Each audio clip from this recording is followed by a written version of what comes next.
Hello दोस्तों, स्वागत है आपका हमारे channel the study with SKP में।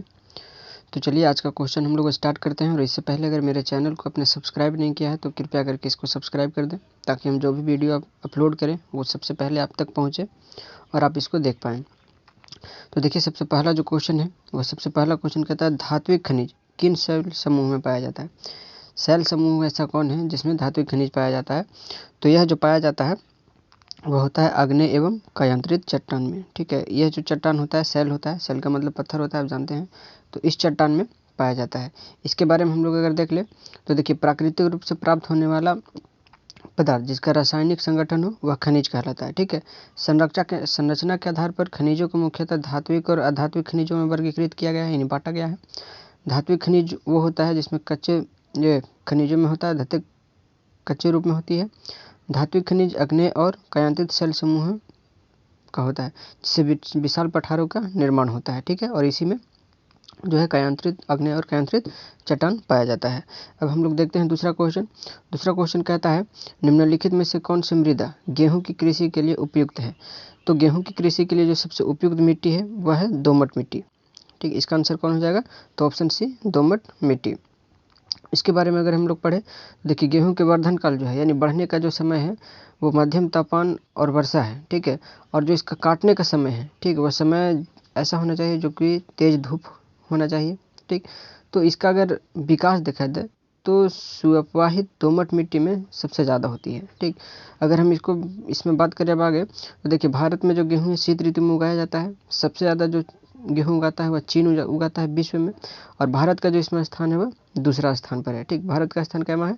तो दूसरा है, और सबसे पहला स्थान पर गेहूं के उत्पादन में चीन है। ठीक है, अगला अगर क्वेश्चन हम लोग देखें तो अगला क्वेश्चन कहता है टिहरी बांध किस नदी पर बना हुआ है। टिहरी बांध जो बना हुआ है वह किस नदी पर बना हुआ है? तो टिहरी बांध जो बना हुआ है इसका आंसर हो जाएगा ऑप्शन डी, भागीरथी नदी पर। अगर इसके बारे में हम लोग देख ले तो देखिए, टिहरी बांध जो है टिहरी विकास परियोजना का एक छोटा सा रूप है, जो उत्तराखंड राज्य के टिहरी जिले में स्थित है। इसे स्वामी राम तीर्थ सागर भी कहा जाता है। ठीक है, टिहरी बांध को क्या कहते हैं? तो स्वामी रामतीर्थ सागर कहते हैं। यह बांध हिमालय की दो महत्वपूर्ण नदी पर बना हुआ है। ठीक है, इसमें इसे गंगा नदी की प्रमुख जो सहयोगी नदी है भागीरथी, और दूसरा जो सहयोगी नदी है, ठीक है, भिलांगना, इन दोनों के संगम पर इसको बनाया गया है। अब तीसरा क्वेश्चन की तरफ हम लोग बढ़े, चौथा पर। तो देखिए कहता है पाक जल डमरू मध्य किनको अलग करता है। तो यह जो अलग करता है वह अलग करता है भारत और श्रीलंका को। ठीक है, किसको अलग करता है?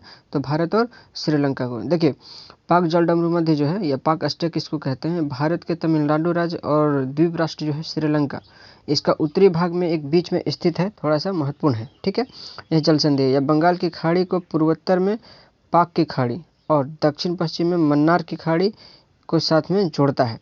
पाक जो जल डमरू मध्य है इसका चौड़ाई जो है 53 से 80 किलोमीटर है, तथा इसमें कई नदियां विसर्जित होती है, जिसमें तमिलनाडु की जो है बैगाई नदी सबसे प्रमुख नदी है। अगला क्वेश्चन देखें तो अगला क्वेश्चन है सौर मंडल में कौन सा ग्रह पृथ्वी जितना बड़ा है।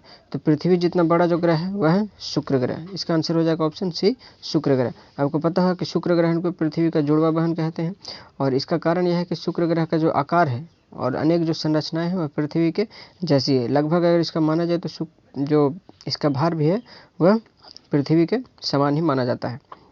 अगला क्वेश्चन है डियागो गार्सिया द्वीप किस महासागर में है। तो डियागो गार्सिया जो द्वीप है वह हिंद महासागर में है। किस में है?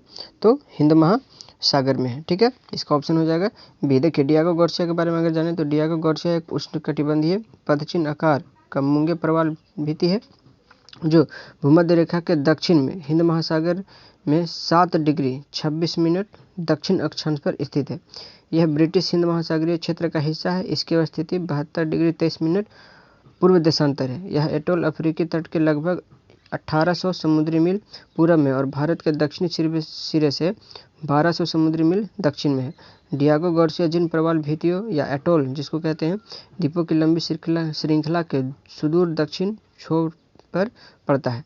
इसमें जो कुछ आते हैं द्वीप, जैसे लक्षद्वीप है, मालदीव है, खगोश द्वीप समूह है, जिसमें डियागो गार्सिया जो है भौगोलिक रूप से इसमें स्थित है। अगला क्वेश्चन अगर हम लोग देखें तो अगला क्वेश्चन कहता है सत्यार्थ प्रकाश की रचना किसने की थी। तो सत्यार्थ प्रकाश की जो रचना की थी आपको पता होगा कि दयानंद सरस्वती ने किया है। किसने किया था, तो दयानंद सरस्वती ने।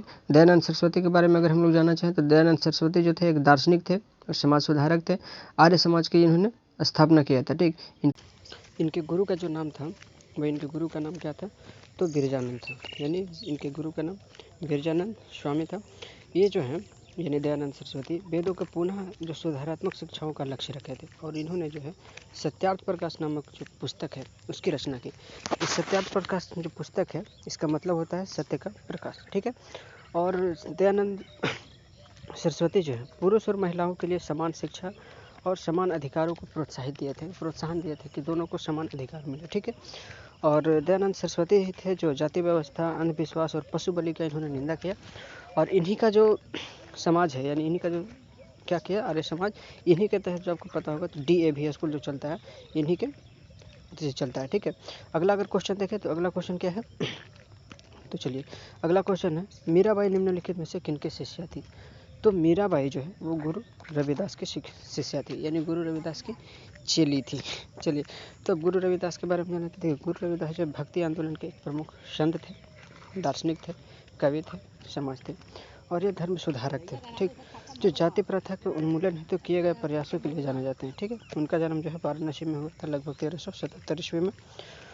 वह कबीर और गुरु नानक देव के समकालीन थे। ठीक है, रविदास जो है भक्ति गीतों को सिख ग्रंथ गुरु ग्रंथ साहिब में शामिल किया गया। ठीक है, अब अगला क्वेश्चन हमको देखें तो अगला क्वेश्चन है प्राचीन काल में आर्यों का जीविकोपार्जन जो थे यानी जीने खाने के लिए जो वो काम करते थे, ठीक है, वो क्या करते थे, तो वो जो करते थे वो कृषि करते थे। कृषि कार्य इन लोग का जो है मुख्य पेशा था। ठीक, इस तरीके से पूछता है कि जो आर्य थे उनका मुख्य पेशा क्या था, तो कृषि था। अगला क्वेश्चन है गोत्र शब्द का प्रयोग सर्वप्रथम कहाँ हुआ है। तो गोत्र शब्द का सर्वप्रथम प्रयोग हुआ है ऋग्वेद में। कहाँ हुआ है, तो ऋग्वेद में। अगला क्वेश्चन देखें तो अगला क्वेश्चन है भारतीय जो प्रतीक है उस पर उत्कीर्ण किया गया है सत्यमेव जयते।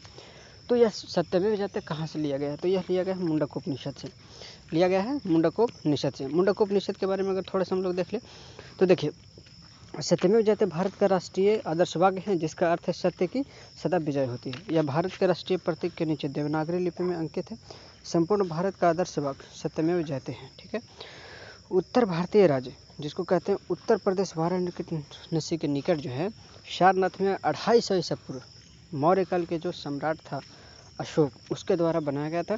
और यह सिंह स्तंभ जो है उसके शिखर से लिया गया है, किंतु इस शिखर में आदर्श वाक्य नहीं। ठीक है, यहाँ पे लिखा गया है जो वाक्य वह लिया कहाँ से गया है, तो मुंडकोपनिषद से लिया गया है। ठीक है, अगला क्वेश्चन कहता है कि पारनाथ की नाथ जो पहाड़ी है उसको और किस नाम से जानते हैं, तो उसको जानते हैं समेध शिखर के नाम से। ठीक, अगला क्वेश्चन देखते हैं। अगला क्वेश्चन कहता है झारखंड का बेतला राष्ट्रीय उद्यान किस वन्य प्राणी के लिए जो है फेमस है, तो यह है बाघ के लिए। किसके लिए फेमस है, तो बाघ के लिए। ठीक है, अगला हम लोग क्वेश्चन देखते हैं। अगला कहता है झारखंड का बेतला राष्ट्रीय उद्यान किसके लिए है, तो बाघ के लिए।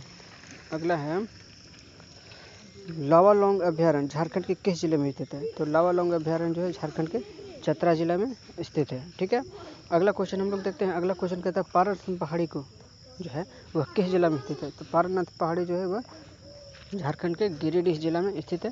और इसी पारनाथ जो पहाड़ी है इस पर जो है जैन धर्म के तीर्थंकर थे गुरु पार्श्वनाथ का ज्ञान की प्राप्ति हुई थी। ठीक है, अगर यह क्वेश्चन आपको पसंद आ रही है तो इसको आप लाइक कीजिएगा, अपने दोस्तों के साथ में इसको शेयर कीजिएगा। फिर मिलेंगे आपको ऐसे अगली वीडियो में, तब तक के लिए धन्यवाद।